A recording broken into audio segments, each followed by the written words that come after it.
En el año 1861, el general Pedro Santana Familias había logrado anexar al territorio dominicano a la corona española, con lo que se esperaba que la calamitosa situación por la cual pasaba el país se normalizara. Sin embargo, las cosas no salieron como Santana y su séquito planearon, pues a los pocos meses de haberse ejecutado la anexión, las cosas comenzarían a salirse de control de manera tremenda, lo que trajo consigo un estado de caos tan grande en la República que ésta quedaría irreconocible, lo que a su vez degeneraría en una serie de revueltas armadas en contra de los españoles por toda la margen este de la isla, siendo de esto testigo el general Santana, quien cargaría con la amargura de no haber logrado realmente su objetivo de poder. Los detalles ya se los daré a continuación.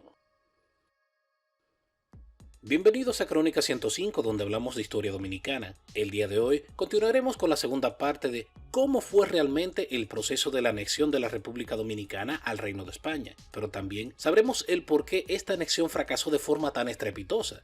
Así que si quieren aprender más, tomen asiento y disfruten del espectáculo. Nos habíamos quedado que el 18 de marzo de 1861, desde la Plaza de Armas de Santo Domingo, por indicaciones del presidente Pedro Santana Familias, uno de sus ayudantes había pronunciado un vigoroso discurso en el cual anunciaba la incorporación del territorio dominicano al Reino de España y que por lo tanto la identidad como dominicanos quedaba suprimida desde ese momento. Aunque para que puedan comprender este asunto, les recomendamos que vean la primera parte de este documental donde explicamos paso por paso los motivos y las situaciones que nos trajeron hacia este momento. A estos fines, dejamos el enlace en la descripción de este video. El discurso pronunciado por el asistente de Santana fue escuchado atentamente por todos los que convergieron ese día en horas de la mañana a la Plaza de Armas. Las reacciones fueron variadas, siendo la sorpresa el mayor sentimiento que embargó a todos los asistentes al evento. No lo podían creer. ¿Qué significaba esto? Y si se preguntan por qué nadie supuso en ese momento, les diré lo siguiente. Es bueno que sepan que antes de ejecutar su plan maestro y anexionista, Santana había hecho las diligencias para deshacerse de todo lo que no estaban a favor de la anexión a España, motivo por el cual las cárceles de la República estaban llenas de patriotas, mientras a otros resolvieron enviarlos al exilio y aquellos que eran muy bravos terminarían ejecutándolos. Pues esta era la forma de trabajar de Santana, así que las cosas se debían hacer según sus designios, pues él era la autoridad y figura mayor de la República, siendo esta actitud la que le traería los primeros problemas con sus nuevos socios españoles. Si bien la República había sido anexada al Imperio Español, es bueno señalar que este también tenía sus propios problemas. Debemos recordar que el Imperio Español de esos años no era ni la sombra de lo que era en los años 1500. Habían perdido varias guerras y mucha de su influencia, por lo que se encontraba en un declive acelerado en esos años que terminaría limitando su poder exclusivamente a la región europea. Esto había arruinado los intereses de muchas personas, las cuales, ante la calamitosa situación del imperio, o lo que quedaba de él, buscarían fervientemente ganarse el favor de Isabel II, soberana del imperio en aquel momento. Un buen ejemplo es el que nos establece el historiador norteamericano Sommerwells en su libro La Viña de Nabú, tomo 1.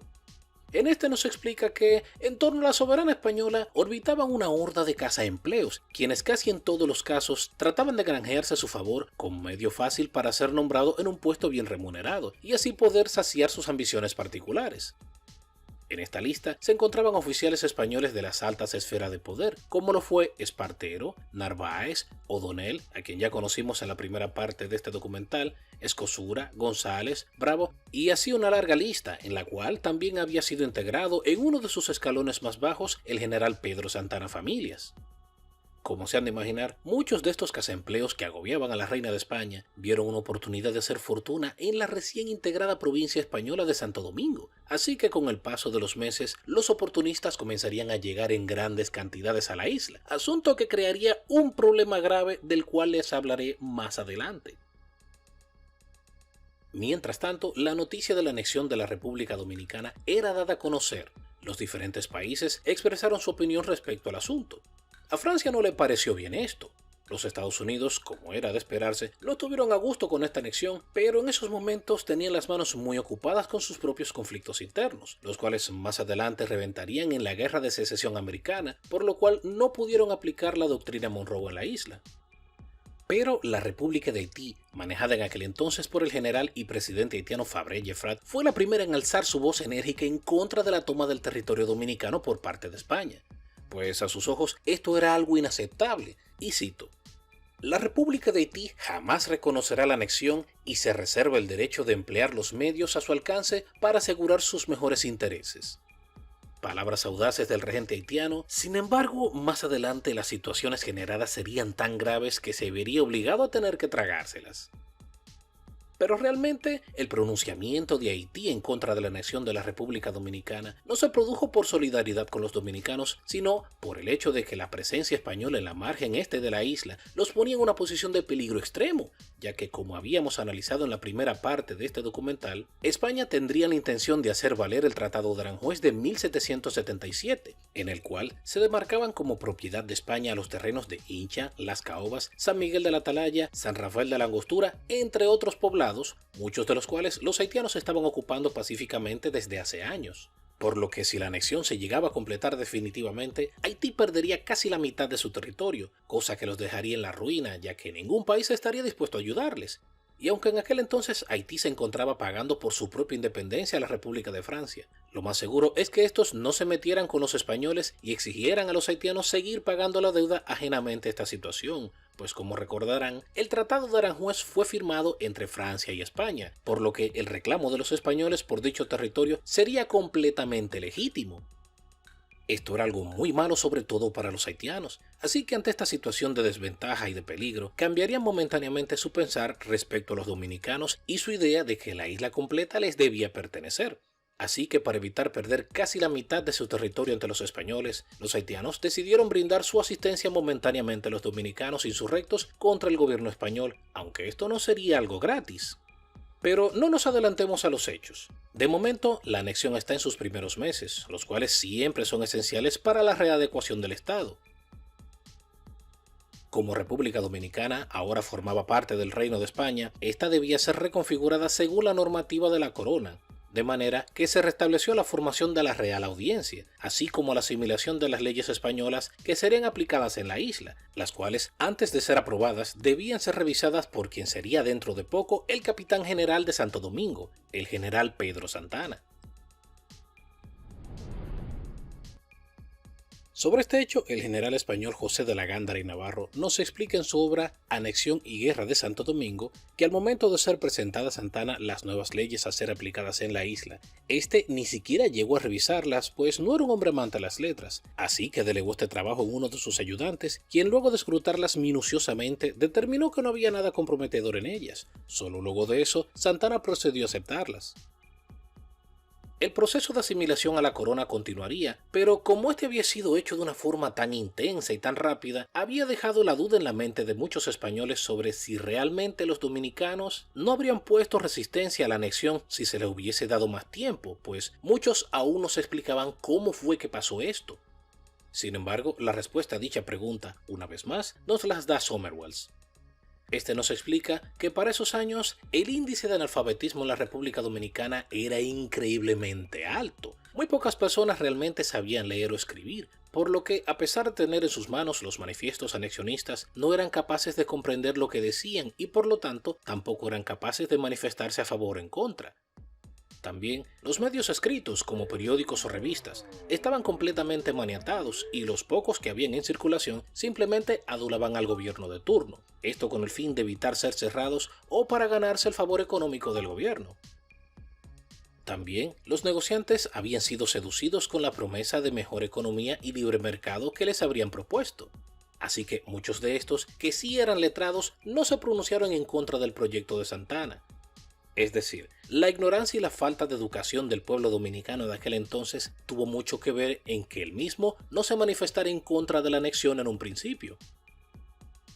Una cita de Sommerwells destaca una conversación que tuvo el general Santana con un ciudadano español, en la cual le dijo lo siguiente: «Os he entregado un regalo de inmenso valor. Os he dado un pueblo sin periodistas y sin leguleyos». Aparte de la falta de educación, esto también advertía otro problema del cual el dominicano padecía en esos años, y es que realmente casi nadie tenía voz ni voto. Las personas simplemente seguían a sus líderes, pero no eran capaces de comprender los enredos del manejo del poder o la política.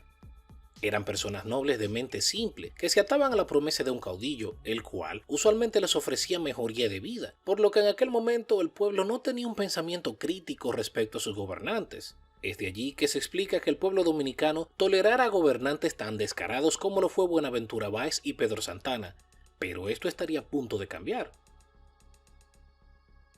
La anexión era un hecho, pero a pesar que la proclama de anexión se hizo el 18 de marzo de 1861, tal como Santana había ordenado, hubo una ligera descoordinación en la provincia del Ceibo, manejada en aquel entonces por el coronel Manuel Santana, hijo del general Pedro Santana, pues en una carta remitida a su padre le daba aviso de que la proclama anexionista se hizo el 12 de marzo de ese año ante unas 95 personas en una iglesia, cosa que contribuyó a que la noticia se esparciera rápidamente.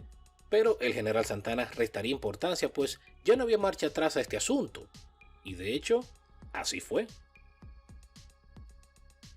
Pasado el 18 de marzo y ya consumada la anexión, los primeros días en Santo Domingo fueron repletos de celebración, banquetes y brindis. Esto mientras Santana esperaba pacientemente la llegada desde los diferentes pueblos de los documentos firmados por los ciudadanos en los cuales manifestaban estar de acuerdo con la anexión.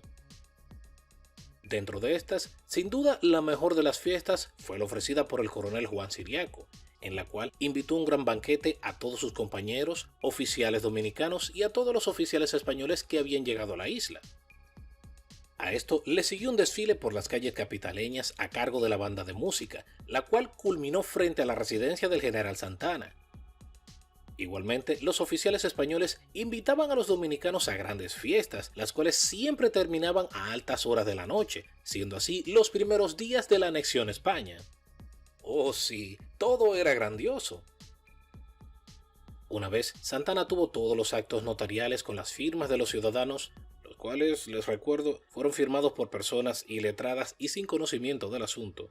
Envió los mismos al general Francisco Serrano, capitán general de Cuba, quien tras constatar la autenticidad dio la orden para que una gran cantidad de oficiales españoles ubicados en Cuba y en Puerto Rico partieran a la reintegrada provincia española, siendo a partir de este punto que las cosas se pondrían muy interesantes.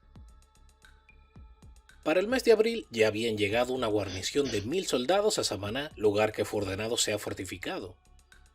Otro grupo de soldados fue enviado a la ciudad de Azua para salvaguardar los puestos de avanzada a lo largo de la frontera, cosa que dejó a los haitianos sumamente tensos. Igual, fueron enviados tropas a distintas provincias de la margen este de la isla, siendo el grueso de soldados posicionados en la ciudad capital. Se estima que al empezar el verano, el general Francisco Serrano había enviado unos 6000 soldados a la capital. Fue entonces que Santana haría el anuncio a la población que para entonces había una guarnición de 10.000 hombres que serían mantenidos permanentemente y 12 barcos de guerras serían asignados a los puertos. Esto último con la intención de evitar que los haitianos repitieran lo que habían hecho en el puerto Tortuguero en 1844. Una vez entregados los documentos y salvaguardado el territorio con soldados, el general Serrano dio aviso a su superior, el general Leopoldo Donel, que la anexión había sido completada de forma satisfactoria. Este a su vez dio orden a los diplomáticos españoles, quienes hicieron el asunto oficial. De esta forma, las distintas legaciones españolas oficializaron la anexión de la República Dominicana al Reino de España, siendo el día 19 de mayo cuando España daría por concluido este asunto. Esta noticia llegaría al general Santana a breve tiempo, esto mientras se encontraba en visita de inspección en la provincia de Azua. Así que el 22 de junio de ese año, Santana lanzó una proclama donde daba por oficializado el asunto. La margen este de la isla española ahora no se llamaría República Dominicana. Desde este momento sería conocida como la provincia de ultramar de Santo Domingo, siendo así dado el último paso del programa anexionista, sin siquiera dar oportunidad a las personas de pronunciarse a través de un plebiscito o siquiera por un sometimiento de ley ante el Congreso. Todo había concluido de forma correcta, por lo que los incesantes esfuerzos de Santana por lograr la anexión serían recompensados. Así que por recomendación del capitán general Francisco Serrano, Pedro Santana fue propuesto para ser nombrado como capitán general de la nueva provincia española, laudos que más adelante le serían conferidos de forma oficial. Este, tras ser investido de su nuevo cargo, pronunció un elocuente discurso ante los capitaleños, en el cual anunciaba que la paz y la tranquilidad reinaban en el territorio de la nueva colonia. Sin embargo, la verdad era otra. Desde hace tiempo, Santana había estado ocultando a los españoles que tenía bajo su mando muchas de las manifestaciones antianexionistas que habían estado ocurriendo. Sin embargo, apenas 6 semanas luego de la proclama de la anexión, no pudo seguir con la farsa, pues serios problemas comenzaron tras estallar la primera rebelión armada en contra de la anexión. Esta fue dirigida por el coronel José Contreras, quien, armado y a la cabeza de un nutrido grupo de hombres bravos, tomó por la fuerza el 2 de mayo el puesto militar de la ciudad de Moca. No obstante a su éxito en su primer asalto, esto no duraría mucho tiempo, pues el general Santana en persona avanzó a la ciudad de Moca frente a sus devotos soldados ceibanos. Una vez allí, ambos grupos chocaron de forma feroz en un enfrentamiento muy sangriento. Sin embargo, una vez más, la pericia de Santana se impuso sobre sus contrarios, pues pudo derrotar a los sublevados a la corona. Y tal como era de costumbre, no hizo juicio militar a nadie, así que tras capturar a los revolucionarios, los hizo fusilar a todos sumariamente. Si bien esto era una práctica habitual en el general ceibano, con la cual desde 1844 lograba persuadir a cualquiera de llevarle la contraria, a sus nuevos oficiales esto le pareció algo de lo más barbárico. A estos hombres no se les dio la oportunidad de explicar sus actos, simplemente fueron ejecutados como se hacía en la época del oscurantismo. Esto parecía más que una anexión pacífica, una conquista armada. Y en efecto, las ejecuciones llevadas a cabo por Santana acallaron los revolucionarios dominicanos por un breve tiempo. Sin embargo, esta tuvo un efecto contrario al esperado por él, pues primero los dominicanos que se encontraban exiliados en Haití montaron en cólera, lo que les motivó a ejecutar más movimientos armados en contra de Santana. Y por otro lado, el teniente gobernador, el general Peláez, subalterno de Santana, había quedado completamente indignado con el hecho, cosa que traería consecuencias más adelante. Sin embargo, esto no detendría a los dominicanos de recuperar su patria, por lo que al poco tiempo comenzaron a reagruparse discretamente para efectuar un nuevo ataque en contra de España y las tropas al mando de Santana. Según la obra Sánchez, fundador de la República, del historiador dominicano Ramón A. Ferreras, producto de esta situación, Francisco del Rosario Sánchez escaparía de su exilio en la isla de Saint Thomas y volvería a Santo Domingo, donde se haría asistir del general José María Cabral, héroe de la batalla de San Tomé, con el cual había trazado un plan de ataque contra España. Sin embargo, al carecer de los recursos para llevar a cabo tal labor, se dirigió a la persona del presidente haitiano, el general Fabre Gefrat, a quien solicitó apoyo para ejecutar una incursión a la margen este de la isla que había caído en manos de los españoles. Aquella petición resultaba algo embarazosa para el presidente haitiano, pues si los españoles llegaban a vincularlo con actividades subversivas de los dominicanos, es seguro que no la pasaría bien. Por lo que, cauteloso de las consecuencias en un principio, rehusó cooperar con Sánchez. Sin embargo, tras analizar mejor la panorámica, cavilaría, ¿y qué tal si esta incursión tuviese éxito? Podría quitarme a los españoles de encima, y con esto la tensión que Haití está sintiendo en estos momentos desaparecería.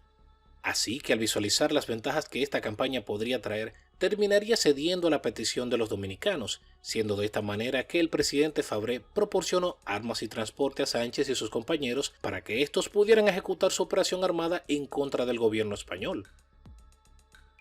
En un primer tramo del trayecto, las fuerzas haitianas que escoltaban a Sánchez abandonaron la incursión, pues no querían verse involucrados en el evento, por lo que éstas retornaron a Haití.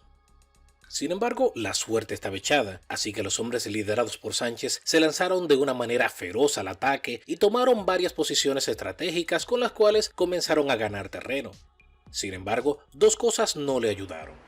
Primero, el clima jugó en su contra, pues durante gran parte del trayecto no cesaron las lluvias, cosa que ralentizó su avance.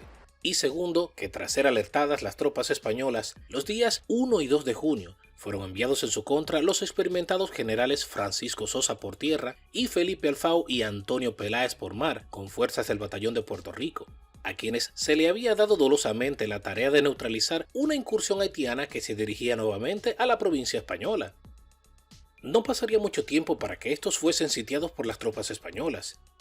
En este enfrentamiento, el general Cabral se vio en la necesidad de tener que escapar para salvar la vida, mientras que Sánchez fue herido y apresado junto a un grupo de patriotas, los cuales fueron conducidos a la ciudad de San Juan de la Maguana, donde tras haber sido sometidos a un juicio amañado en el cual sus acusadores la tuvieron muy difícil, dadas las habilidades litigiosas de Sánchez, al final fue condenado a morir fusilado en el cementerio de esa ciudad, siendo el 4 de julio de 1861 por órdenes del Pedro Santana cuando esta sentencia fue ejecutada.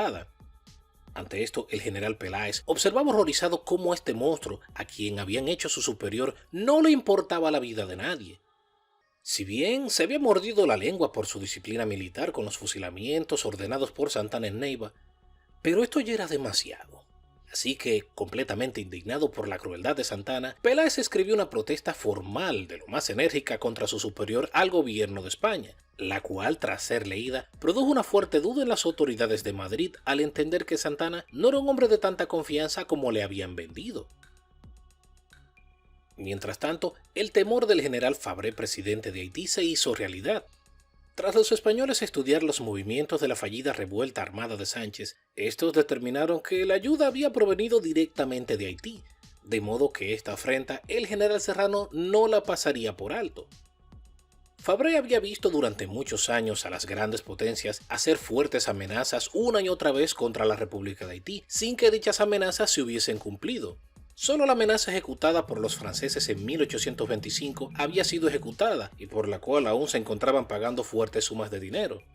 Lo último que Fabré esperaría es que el 10 de julio de ese año despertaría viendo toda una escuadra de barcos militares españoles apuntando sus cañones desde la bahía de Puerto Príncipe a la ciudad.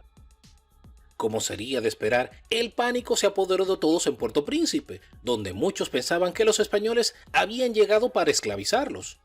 Sin embargo, los motivos fueron completamente distintos. Estos venían a poner las cosas claras con el presidente de Haití, pues no solo le acusaban de haber facilitado armas a los revolucionarios dominicanos, sino que también durante las incursiones pasadas, un grupo de haitianos había ultrajado una bandera española, lo cual fue una gran falta de respeto. A bordo del buque insignia de la flota española se encontraba el general Joaquín Gutiérrez de Rubalcaba, quien sin vacilaciones exigió al gobierno haitiano, primeramente, que éste reconociera de una buena vez la anexión de la República Dominicana al Reino de España. Segundo, una indemnización de 200,000 pesos por las propiedades dominicanas dañadas por los soldados haitianos.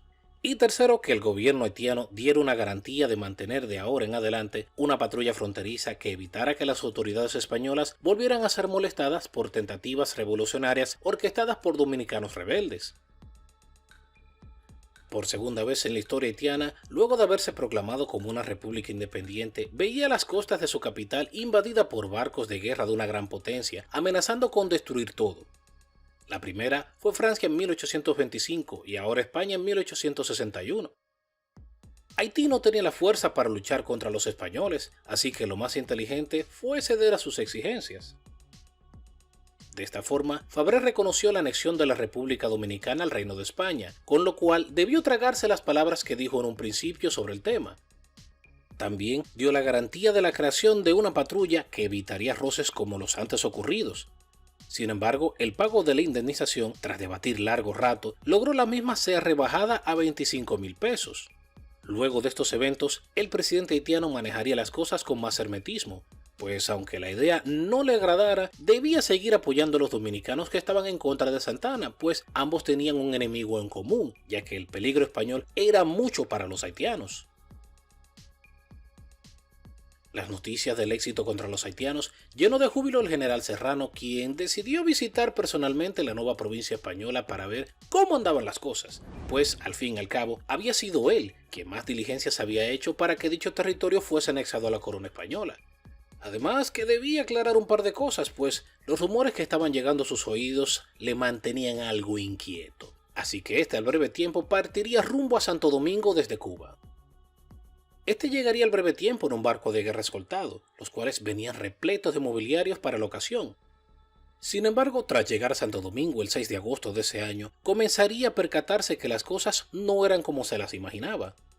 Primeramente, a su llegada no fue recibido ni por los dignatarios ni por la pompa que debía, ya que a Serrano le gustaban este tipo de cosas. De hecho, su desilusión fue tal que de varios meses que planeaba quedarse en la nueva provincia, limitó su estadía solo unos pocos días.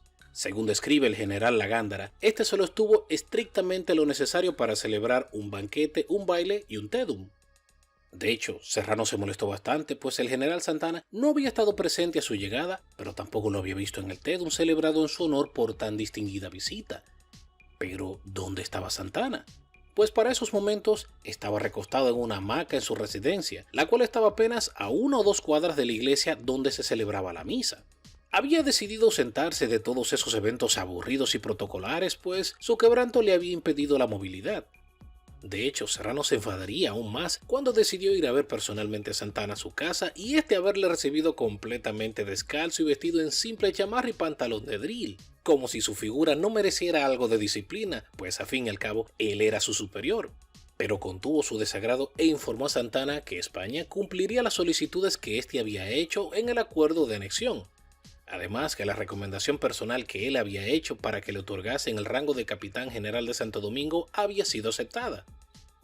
Esto fue música para los oídos de Santana, quien de inmediato se incorporó y sus achaques desaparecieron como por arte de magia. Estaba increíblemente feliz, así que el día siguiente se presentó al Palacio de Gobierno a primeras horas de la mañana para ser juramentado oficialmente como capitán general de Santo Domingo, pero una vez más vestido de campesino. Este hombre simplemente no tenía remedio. Sin embargo, los presentes ignoraron sus atuendos. Junto a la concesión de su nuevo rango de capitán general, también le fue otorgada la distinción de Caballero Gran Cruz de la Orden Americana de Isabel la Católica. Santana estaba muy contento por estos laudos y por haber alcanzado una de sus ambiciones. Sin embargo, el buen sabor de boca no le duraría mucho tiempo, pues a partir de este punto las cosas empezarían a salir de control. Si recuerdan, al principio de este video les habíamos dicho que a la isla habían comenzado a llegar una horda de cazaempleos provenientes de España. Pues las cosas fueron así.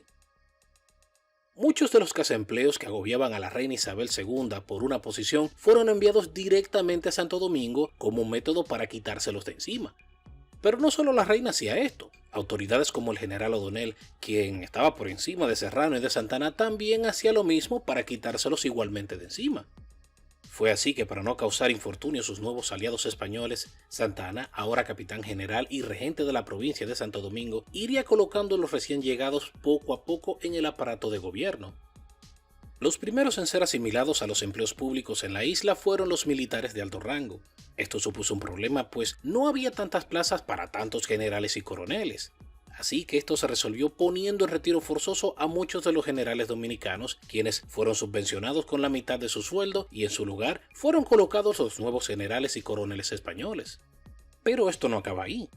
Dentro de la turba de cazaempleos enviados por la corona, también había muchos civiles, a los cuales en un principio se les hizo un espacio en las oficinas públicas, pero conforme llegaban más y más, se hizo lo mismo que hicieron con los militares, pero mucho peor. Es decir, muchos empleados dominicanos eran simplemente despedidos para dejar la plaza libre a uno español.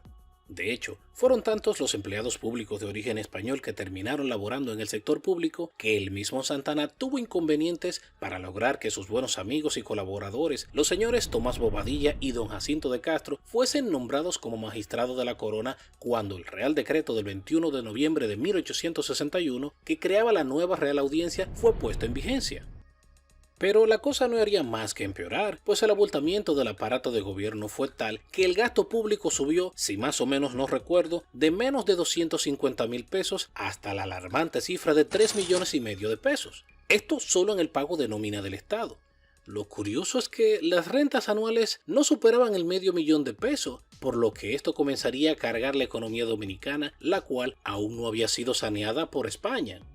Estos factores generaron un resentimiento tremendo entre los empleados y los militares que habían sido desplazados, que ni el mismo Santana fue capaz de ignorarlo, pues se había percatado que España estaba descargando en Santo Domingo todos los individuos inútiles, ociosos, codiciosos, sin escrúpulos y amantes al dinero que no querían tener en Madrid. Así que para bajar las tensiones, Santana exigiría a la corona cumplir con las 5 condiciones acordadas al momento de la anexión, las cuales fueron las siguientes. La primera fue que la libertad individual fuese garantizada y que jamás se volviese a establecer la esclavitud en el territorio dominicano. La segunda fue que la República Dominicana adquiriría los fueros de una provincia de España. El tercero es que el mayor número posible de soldados que desde el año 1844 habían prestado sus servicios al país serían utilizados para los empleos públicos, especialmente en el ejército, y gozarían de preferencias, cosa que hasta el momento no se estaba cumpliendo. Cuarto, que una de las primeras medidas del gobierno de Su Majestad sería la amortización del papel moneda entonces en circulación a la República Dominicana. Y quinto, que se reconociera la validación de los actos del gobierno de la República Dominicana desde el año 1844 hasta la fecha de la anexión. Tristemente, de estas 5 condiciones, Apenas la corona había cumplido con la primera y con la quinta, por lo que la nueva provincia española aún continuaba cargando la misma crisis que tanto la quejaba desde antes de la anexión. Además que las promesas hechas por la corona de fortificar la bahía de Samaná, crear líneas telegráficas, la construcción de caminos y edificios, la creación de una oficina de correos, entre otras tantas promesas, no se habían materializado. A esto se debe sumar que los empresarios comenzaban a desesperarse, pues, al igual que había pasado con los empleados públicos y los militares, los comerciantes dominicanos también comenzaban a ser sustituidos por los españoles, pues los mejores tratos se les otorgaban a estos. Además que las reformas en las tarifas solo beneficiaban a los productos que venían de España, pues estos solo pagaban un 9% de impuestos, mientras que los demás debían pagar un 30% del valor de las mercancías. Y para empeorar las cosas, la guerra de secesión de los Estados Unidos había hecho que todo el comercio con ellos se bloqueara, por lo cual en este periodo muchos comerciantes fueron directamente a la quiebra. Aunque el peor de los problemas fue el continuo aplazamiento de la redención de la economía dominicana, la cual debió esperar 2 años para comenzar la ejecución de dicha promesa. En tal sentido, sería para el año 1863 cuando las personas pudieron sacar las papeletas dominicanas de sus escondites para cambiarlas por dinero de España. En tal sentido, las papeletas dominicanas de denominación de 2, 5, 10, 20 y 50 fueron canjeadas por billetes de denominación de 0.50, 2, 5, 15 y 25, además de pequeñas monedas de cobre. Aunque hubo un problema. Las papeletas de 50 pesos dominicanas fueron repudiadas por el gobierno español, pues estos alegaron que no eran más que falsificaciones, cosa que nunca pudo ser probado, lo que causó la ira de todo el que tuviese de estas guardadas. Por su parte, y según la obra Mella, Biografía Política, del historiador dominicano Filiberto Cruz Sánchez, el general Ramón Mella había intentado regresar secretamente a la isla en barco en 3 ocasiones. Pero como Santana sabía que este hombre era peligroso, le había puesto una vigilancia especial que revisaba incluso hasta su correspondencia, siendo descubierto y regresado en cada ocasión a su exilio, por lo cual no estuvo presente durante el inicio de las hostilidades. Otro de los factores que irritaron a la población fue la promulgación del Código Penal Español, el cual era evidentemente más primitivo y barbárico que el utilizado en aquel entonces, ya que los dominicanos utilizaban un derivado del Código Napoleónico, para aquel entonces el más liberal y moderno de todos. Pero este código español era muy intransigente a la hora de hablar de libertad de cultos, ya que imponía castigos muy severos a prácticas de otras religiones. Lo que resulta curioso, pues a pesar de que todos los dominicanos de la época eran devotos católicos, a nadie le agradó dicha promulgación. Pero esperen, porque se pone mejor. No solo los militares, empleados públicos y negociantes estaban siendo sustituidos por los españoles, sino que también la iglesia estaba pasando por esta situación. Fue común ver a los sacerdotes españoles que llegaban a la isla rápidamente sustituir a los dominicanos, lo que provocó la ira del clero. Esto fue algo que empeoró cuando el nuevo arzobispo, de nacionalidad española, prohibió recibir monumentos o pagos adicionales por los servicios pastorales, obligándoles a aceptar un pírrico estipendio mensual.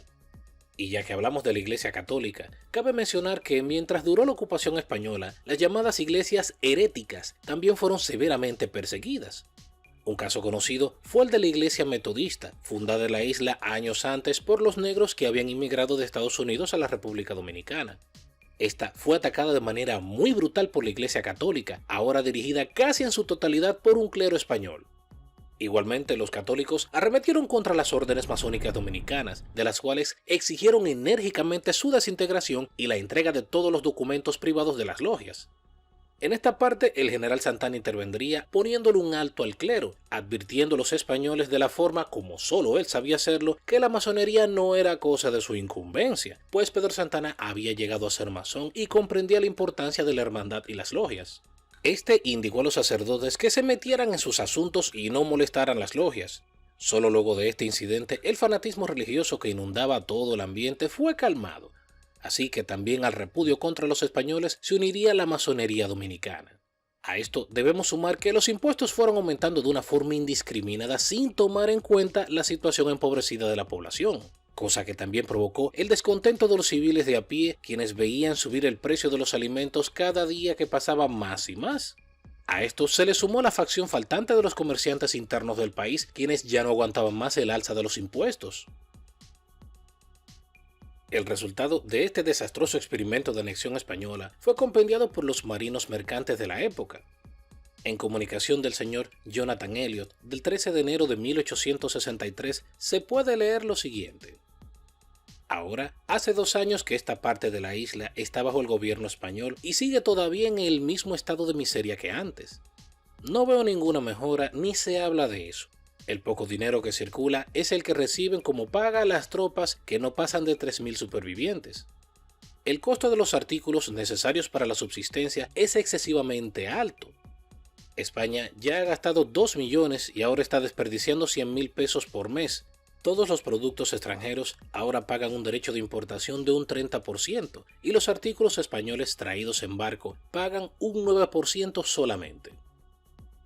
Por igual, el agente comercial de Estados Unidos, el señor William Yeager, dirigió al secretario de Estado una comunicación respecto a la situación de Santo Domingo que puede leerse de la siguiente manera. Las exacciones arbitrarias y los impuestos excesivos que oprimen al pueblo de esta isla para mantener una horda de ociosos oficiales españoles han desanimado a los habitantes a tal extremo que la mayoría han abandonado sus labranzas y cortes de madera y aquellas se han convertido en botados de hierba mala. El comercio está muerto y las exportaciones de producto han sido casi totalmente suspendidas. La ruina se cierne sobre los comerciantes del país. Lo que estaba pasando era más que obvio. La población se percató que España no había anexado el país con el propósito de ayudarlo a superarse, sino que estaba aprovechándose de él descaradamente. No había que ser un genio para darse cuenta que la República Dominicana estaba siendo utilizada por España como un descargo para su personal más voraz y corrupto. Esta mala práctica estaba arruinando la nueva provincia de los peninsulares que estaban acaparando todos los puestos de gobierno y del sector privado sin importarles lo que sucedía con los dominicanos. El problema es que al hacer esto se estaban ganando el odio masivo de todos los sectores de forma simultánea. Pero los españoles no solo se habían ganado el desprecio de los dominicanos, sino que también de los extranjeros, especialmente de los norteamericanos, pues en un comunicado del señor Yeager nos dice lo siguiente. Los españoles de aquí no son amigos de los Estados Unidos. Sin excepción, todos simpatizan con Jefferson Davis y su confederación esclavista, y nada les agrada más que las noticias de los reveses que sufre nuestro ejército. Ellos desean la derrota de la Unión. Las palabras del señor Yeager se sustentan en la ocurrencia de varios hechos contrarios a la facción de la Unión manejada en aquel entonces por Abraham Lincoln, dentro de las cuales tenemos lo ocurrido el 28 de julio de 1862, pues en esta fecha el barco a vapor corsario Alabama había desencadenado una serie de ataques tan feroces contra las embarcaciones de la Unión Norteamericana que se encontraba en su camino que en pocos meses hizo desaparecer la bandera de la Unión de las aguas del Mar Caribe. Lo curioso es que este barco, junto a su comandante Ralph Semmes, era regularmente visto en los puertos de la Española, donde solía reabastecerse constantemente. En un enfoque general, los españoles estaban echando todo a perder, tanto así que para finales de 1861, Santana preveía que a menos que no se hiciera algo drástico en la política implementada por los españoles, el desastre sería inminente. El descontento y la frustración eran generales. Tan solo en un año de administración, España había llevado a los dominicanos al borde de la indigencia. No solo los pobres de a pie, que estaban más que furiosos con sus nuevos administradores, sino que también la élite culta estaba sumamente furiosa. Incluso el mismo general Santana estaba harto de esta situación, pues también estaba atado de pies y manos, pues no podía actuar libremente como de antaño. A pesar de ser él el gobernador, los puestos del gobierno eran ocupados rápidamente por advenedizos españoles, y en los raros casos en que un dominicano ocupaba un puesto alto, solía ser del bando de Buenaventura Báez por recomendación del general Antonio Peláez, con quien Santana había llegado al nivel de la hostilidad. El hostigamiento en contra de Santana y su incapacidad de responder a él había sido tal que había colmado la paciencia de Santana, así que hastiado de todo esto, pues no estaba dispuesto a que nadie se burlara de él y con su característica impetuosidad escribió una carta a la reina donde éste presentaba su renuncia a la Capitanía General de Santo Domingo. Santana no estaba dispuesto a ser pisoteado por ningún subalterno, por lo que si no le dejaban trabajar a su manera prefería abandonar el cargo. Sin embargo, Santana estableció su renuncia en su precaria condición de salud, aunque en la misma estableció una serie de ejecutorias que debían realizarse. La renuncia de Santana fue aceptada el 28 de marzo de 1862, pues las autoridades habían determinado que Santana era prescindible. Pero para que todo esto acabara de buena forma, le fue otorgado el título de Marqués de las Carreras, el rango de senador del reino, además una pensión vitalicia de 12.000 pesos, cosa que le permitiría vivir sus últimos años cómodamente. Todo esto como una compensación a sus servicios prestados a la corona. Si bien Santana pretendía presionar a la corona con su renuncia, este no esperaba realmente fuese aceptada, por lo que al enterarse de que su solicitud había sido acogida, se llevó una sorpresa que realmente no estaba esperando. Pero manejó el asunto bajo perfil, pues no quiso contrariar a sus aliados, así que al despedirse lo hizo con las siguientes palabras. Ya vuestra suerte benigna está escrita indeleblemente en el libro del destino. Vuestras familias ya tienen un hogar seguro. Sus propiedades ya cuentan con un brazo fuerte que las defienda. Quiero imprimir en vuestras memorias que la unión fraternal, el respeto a la ley, la sumisión afectuosa a la autoridad, el amor al orden y la devota dedicación a vuestro trabajo cotidiano constituyen el medio que os permite gozar de los frutos de mis incansables esfuerzos desplegados durante los últimos 18 años para promover vuestro bienestar. Así fue como el general Santana se despidió de la administración pública y se retiró tranquilo al prado en su amado Ceibo, donde podría tener algo de paz luego de tantos infortunios, o por lo menos es lo que él pensaba, pero de eso les hablaré más adelante. El día 20 de julio de 1862, Santana había instalado en el mando central de Santo Domingo como nuevo capitán general al general Felipe Ribeiro Lemoine. Si bien se esperaba que este nuevo gobierno, ahora completamente dirigido por españoles, fuera más eficiente que el de Santana, la verdad es que no lo fue. De hecho, fue uno de los peores gobiernos jamás tenidos en la República, ya que fue increíblemente inepto y corrupto en cuanto al manejo de la cosa pública. De hecho, esta administración fue tan mala que, según el historiador norteamericano Sommerwells, fue uno de los peores dentro del conglomerado de los dominios de España. El único hombre que pudo haber estabilizado la situación y haber prevenido la marejada de calamidades que estaba a punto de caer sobre los hijos de Quisqueya era el general Serrano. Sin embargo, por cosas del destino, este había ascendido de posición y ya no era el capitán general de Cuba. Ahora era conocido como el Duque de la Torre, por lo que había abandonado el Caribe para dirigirse a Europa, donde un nuevo horizonte político le aguardaba, así que los dominicanos quedaron a su suerte.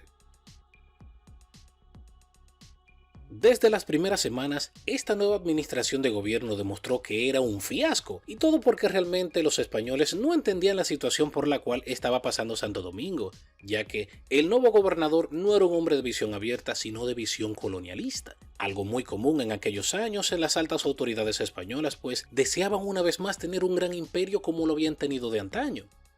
Además, es bueno que sepan que el nuevo capitán general Rivero había logrado llegar a la capitanía general luego de haber planeado muchas intrigas mezquinas, por lo que tras alcanzar su ambición de ser una autoridad reconocida se sentiría pleno, pero su sueño de grandeza no duraría mucho, pues este apenas duró 14 meses en el cargo. Sin embargo, este tiempo fue más que suficiente para sumir en el infierno a la República. Como todo buen político, al principio de su administración trató de apaciguar el ambiente hostil que imperaba con frases lisonjeras, pues el pueblo dominicano estaba sumamente furioso. Sin embargo, al ver que las palabras acomodadas no surtían efecto, recurrió al medio de los dictadores, la represión a sus opositores. No bien había ocupado el cargo de capitán general, Rivero impuso una serie de restricciones para limitar la libertad de los dominicanos, que a juicio de muchos no fue más que una ridiculez. Este impuso feroces sanciones contra el ocio y los juegos de azar, como el juego de cartas o naipes, que solían realizarse en las tabernas y que eran de las pocas diversiones que el dominicano de a pie podía disfrutar en esos años. A esto siguieron los decretos del 20 de septiembre y del 15 de octubre de ese año. En estos, el capitán general lo volvió a hacer de nuevo, pues el primero de los decretos obligaba a los campesinos a trasladar de un distrito a otro el equipo de cualquier tropa que pasara por su comarca, lo que convertía a los campesinos en auxiliares de carga de los militares, por lo que debían abandonar sus trabajos en el campo para servir, y todo esto sin recibir ni un centavo a cambio. El segundo fue una combinación de reglamentos canónicos, sanidad, vivienda y caminos vecinales, desde luego todos completamente inaceptables para el pueblo dominicano. El 12 de enero de 1863, un tercer decreto obligaba a los ciudadanos a reconstruir sus casas de conformidad a las teorías del capitán general, por lo que los ya empobrecidos dominicanos terminaron realizando un gasto que realmente no podían hacer. Así siguieron otras tantas decisiones que, si bien en la mente del capitán general eran grandiosas, la verdad es que no lo eran, y estaban fabricando un enemigo con el cual muy pronto tendría que batirse de frente. Un detalle que no les había contado fue que a inicios del mes de julio de 1862, a pocos días de Rivero ocupar el mando en Santo Domingo, algo horrible pasó. Y es que en la zona este de la isla se desató un mortal brote de fiebre amarilla, la cual golpeó especialmente la capital. Sus efectos fueron tan devastadores que literalmente exterminaron una gran parte de las tropas españolas. El señor Yeager, agente comercial norteamericano, en comunicación dirigida al secretario Seward, nos dice que el 1 de junio llegaron 1000 soldados procedentes de La Habana, Cuba. De los 5000 que desembarcaron en un principio en la isla, apenas quedan 300. Todos los demás han muerto de la fiebre amarilla y de los que quedan mueren diariamente 20 o 30 por día debido a las incesantes lluvias y al estado asqueroso y descuidado en el que se encuentra la ciudad. No hay esperanza de que la fiebre desaparezca. En los 5 meses siguientes, otros 1000 más morirían a causa de la enfermedad. Los soldados que habían llegado de Cuba y de Puerto Rico, que ya estaban acostumbrados al clima y que se suponía podían resistir las enfermedades tropicales, no tardarían mucho en contagiarse también, así que estos morirían por centenares. Esto era muy malo. El descontento entre las tropas españolas se hizo evidente, pues poner un pie en Santo Domingo significaba la muerte, ya sea por la enfermedad o de manos de las guerrillas dominicanas sublevadas, quienes constantemente debían ser combatidas. Sin embargo, Rivero era firme en sus decisiones. Nadie retrocedería un solo paso. Esto provocó que entre las tropas españolas se corriera el rumor de un posible motín en contra del capitán general, pues nadie estaba dispuesto a perder la vida por el capricho político de Rivero. Agreguemos a esto que la población civil de dominicanos estaba más que harta del mal manejo de los españoles, ya que la vida se había hecho muy difícil. Igual los empleados públicos que habían sido despedidos arbitrariamente para dar su lugar a un español estaban increíblemente resentidos, pero también los comerciantes les aborrecían, pues los negocios solo beneficiaban a los españoles.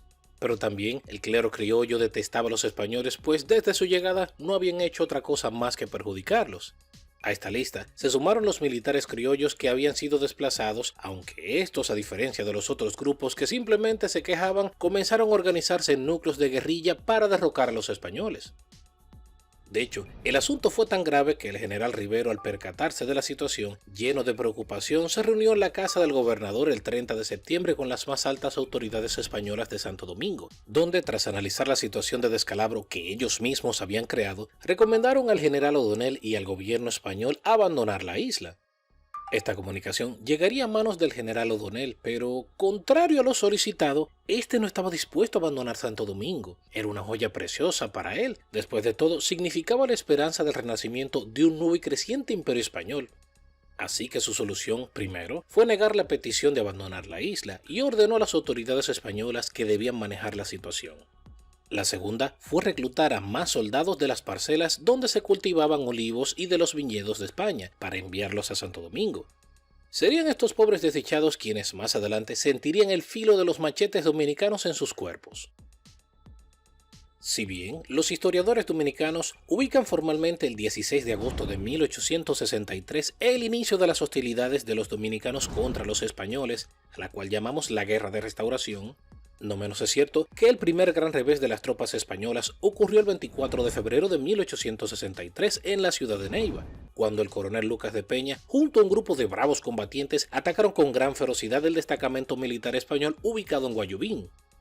Esta embestida provocó un pánico tal entre los españoles que Rivero, víctima de las presiones, ordenó se aplicara la ley marcial para tratar de calmar la situación efervescente que cada día no hacía más que empeorar. Pero todo esto era en vano. Por toda la región del Cibao se reportaban incidentes entre guerrillas y grupos armados que atacaban a las tropas españolas incesantemente. Así que Rivero, encontrándose en una desventaja táctica, acudió al único hombre que le podría sacar de este apuro, un hombre experimentado en combatir guerrillas y cuyo talento para la planificación militar era innegable. Así fue como una vez más el general Pedro Santana apareció en la escena.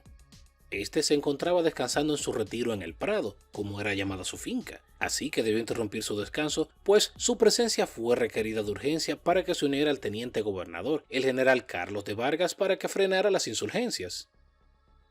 Pero antes de que Santana aceptara esta solicitud, la bandera dominicana ya había sido izada en Moca y en Santiago. Sin embargo, es bueno aclarar que los primeros intentos de revolución no fueron fructuosos, ya que las tropas españolas, mejor armadas, mejor entrenadas y con más recursos, rápidamente sofocaron las insurrecciones, dispersando de esta forma a los revolucionarios, quienes en su mayoría solo estaban armados con machetes, los cuales ya habían bautizado con la sangre de los haitianos en la última invasión de 1855. Pero en esta ocasión fue diferente, pues, contrario a las técnicas de los haitianos, quienes retrocedían cobarde y rápidamente a su territorio donde se consideraban seguros tras verse abrumados por la ferocidad del ejército dominicano, los españoles no tenían un territorio al cual volver que pudiesen considerar como seguro, por lo que al verse acorralado por las unidades de guerrilla darían todo en la pelea, pues no tenían garantías de salvaguarda, lo que les convertía en auténticas fieras en el combate, superando de esta forma por mucho el coraje demostrado por los haitianos en guerras anteriores. Así que ante un enemigo superior en número, en armas, en estrategia y con la determinación de un animal salvaje si era acorralado, lo ideal era tener cuidado. Por este motivo, se hizo común la táctica de atacar de forma rápida y sorpresa a los grupos de soldados españoles, eliminando en el acto a la mayor cantidad de soldados enemigos posibles, luego desapareciendo en la espesura de los montes donde se hacía casi imposible capturar a los revolucionarios. Aunque dado el nivel de tensión, aquellos dominicanos que tenían la desdicha de ser atrapados eran ejecutados, muchos de ellos en el mismo lugar de su captura. Esto trajo como resultado una gran cantidad de muertes, pues muchos fueron ejecutados sin juicio previo. Esta fue una práctica que se continuó ejecutando indiscriminadamente a pesar de las peticiones hechas el 17 de abril de ese año por los diferentes cónsules y ciudadanos prominentes de Santo Domingo, donde pedían detuviesen estas ejecuciones barbáricas. De hecho, los españoles gustaron tanto de matar dominicanos insurgentes que más adelante, y en respuesta a los ataques de las guerrillas contra los combatientes quisqueyanos, se desató un frenesí de muertes mucho peor que los auspiciados por Santa Anna. Esto fue peor que una cacería de brujas, pues la orden de Rivero fue exterminarlos a todos, siendo en esta parte donde el sadismo histórico de los españoles volvió a asomar su cara una vez más. Tan grave fue la situación que ante tantas muertes y semejante despliegue de crueldad, que el mismo gabinete español en Santo Domingo informaría a la reina Isabel II de Castilla para que interfiriera y parara esta masacre. Como respuesta a esta solicitud, se emitió una amnistía general el 27 de mayo de ese año, lo que impidió a Rivero continuar con la matanza, aunque también esto salvó a muchas personas de no solo morir, sino de haber sido condenados a trabajos forzados hasta por 20 años en Cuba y en Santo Domingo. Sin embargo, estas acciones barbáricas no domaron a la bestia dominicana, simplemente lograron herirla y acorralarla, y como supongo sabrán, un animal herido y acorralado lo dará todo por defenderse. Fue así que las noticias llegaron a oídos de los dominicanos exiliados en otros países como Haití, Saint Thomas, Estados Unidos, entre otros. Estos se pusieron de acuerdo en que ya había sido suficiente y que los españoles realmente no tenían nada que buscar en el territorio de los dominicanos, así que comenzarían a mover sus hilos. Como había dicho anteriormente, en esta estrategia los haitianos tuvieron su papel, pues el general Fabre-Gefrat, en el más sutil de los secretos, comenzaría a hacer negocios con los dominicanos, en el cual Haití vendería armas y municiones a los dominicanos para que lucharan contra los españoles. A su vez, los dominicanos le pagarían a los haitianos con la producción de tabaco del Cibao. Este negocio duraría casi por todo el periodo de hostilidad entre los españoles y los dominicanos. Como consecuencia, Haití terminaría convirtiéndose en exportador de tabaco por varios años y el ejército dominicano estaría bien armado para la pelea. Además, los dominicanos también contaban con el apoyo del general haitiano Sylvain Salnave, quien era buen amigo de Buenaventura Báez, el cual por su lado había iniciado una revolución en contra del presidente haitiano Fabre-Gefrat. Este abiertamente se había puesto de acuerdo con los patriotas dominicanos en que les ayudaría en la pelea para expulsar a los indeseables españoles, pues ambos tenían un enemigo en común. El próximo levantamiento de los dominicanos sería diferente a los demás, pues para ese momento las guerrillas y los grupos de patriotas dispersos comenzaron a unificarse bajo un solo mando, siendo el 16 de agosto de 1863 en el Cerro de Capotillo, donde un grupo de tenaces combatientes dominicanos al mando del general Santiago Rodríguez izaron una vez más la bandera dominicana por todo lo alto, proclamando ante Dios y el mundo que desde ese momento la guerra por la libertad sería llevada hasta el último hombre y que los dominicanos retomarían su territorio, pues ese día las voluntades se habían unificado. Ese día los dominicanos auténticos levantaron la cabeza una vez más. Ese día, las dudas habían desaparecido del corazón de los hombres valientes, ya que desde ese momento había dado inicio la guerra de restauración. Pero el resto de esta historia se las contaré en la tercera parte de este especial. Y hasta aquí nuestras curiosidades por el día de hoy, esperando que haya sido de su agrado. Yo soy Héctor y nos veremos en una próxima entrega. Hasta pronto, compañeros.